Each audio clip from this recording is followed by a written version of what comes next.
Did you watch England last night? Over in I watched bits Macedonia. of it. It wasn't the most exhilarating of experiences. You were almost, if anyone gets stuck for words, it's never you, and you almost were there. Yeah, I expected That's what Gareth's done to you. I expected a slightly more compelling performance, but again, I'm not in the mindset that it's particularly a signpost for anything. Lots of players that won't be playing in starting 11 for the main side in the European Championship. So to me, it just kind of is what it is. Well, it is what it is. As at Hampden on Sunday night, it was what it was. Yeah. Scotland, Norway, 3-3, and they all got their T-shirts on. We're on our way to Germany, and the job's a good one.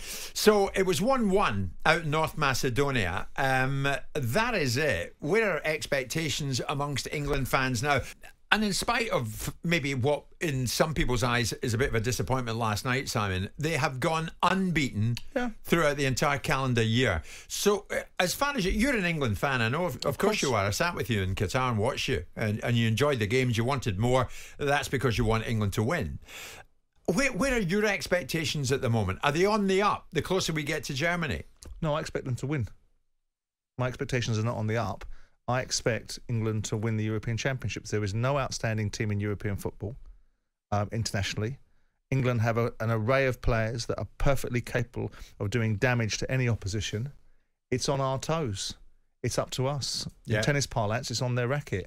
You know, it's up to England to go and take the tournament and do what they should have done in the World Cup and in the European Championships, which is potentially win something. I'm not setting a standard that I'm going to use to whip people with if they don't achieve it. But my expectations are, irrespective of the last two games, is that England, with this group of players, with this opportunity, and with the opposition that they're against, I expect England to win this European Championship. Right, so even if they get to the final, lose 3-2 to the French or Spain or whatever, you're not having it. It must be an outright win. I think they must win the trophy. If you're looking at an upward trajectory, every other nation that goes on the path that England have gone on, including France, started by building in various tournaments and ended up with a team that wins something.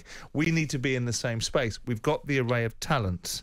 We've got everything that we should have around us to be competitive. Now, of course, you know, if you go into a tournament, all of a sudden Jude Bellingham's injured or Harry Kane's injured, you can price that into your thinking. You have to adjust to the circumstances. But given a landscape where all our best players are available and we're in a tournament, I expect England to be damn straight winning this tournament. Right. I mean, I think that's a bit harsh from Liam and Derby this morning. Very simple. If England go ahead and win the Euros, it's in spite of Southgate, not because of him. Do you go with that?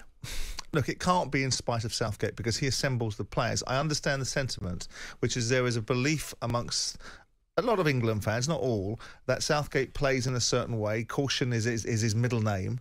And that he leaves the handbrake on and we're not brave enough and doesn't make decisions at key times. And we've had this discussion on a number of occasions with a number of people, and it's difficult to refute, even somebody like me that didn't put on boots, some of the arguments that I can make to the football people about Croatia against Italy and against France. And they're all steeped in some degree of sensible observation.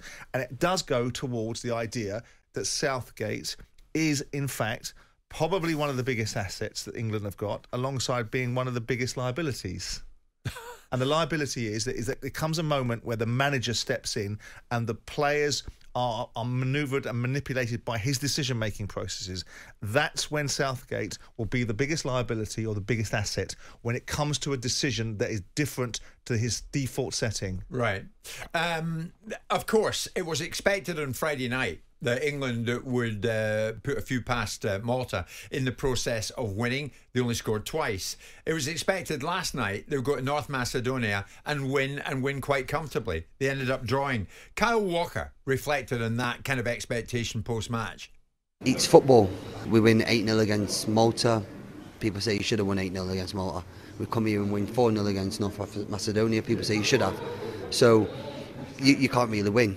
We won against Malta. We got 3 points on the board. We're in the first pot, and we've done our job what we set out to, which is qualify for a major tournament. So listen, let's not be too dampen on the things. We know in there that we should be winning these games, but we're going into two massive games in the summer now against good oppositions, and then that's when you'll see the real test and the real what we can do on the field. And he's right, isn't he? He's right about that. Yeah, I mean, of course he's right. I mean, if England had won 8-0, like he said, people would say the opposition wasn't up to much. When you don't do... There's some people's expectations you can never meet. That's the nature of football. That's the nature of creating expectations in people. That's the nature of football business, full stop. You're the dream factory. You promise people things, and if you don't deliver them, then people become disappointed. But there's only one thing worse than people not having expectations is people having no expectation and no interest. So the fact that we've got an engaged audience, the fact that we've got a moderately sensible media reaction to most of England's performances, albeit I've seen on the back pages of the papers that people are suggesting that Gareth Southgate's observations about being the #1 team in the world is laughable. Yeah. Look, we're unbeaten in a calendar year. We've gone through the Euros in an absolute stroll. We've done the job. What more is it you want? Jim White and Simon Jordan. Monday to Friday mornings from 10 on AM, on DAB, via the talkSPORT app and on your smart speaker. talkSPORT.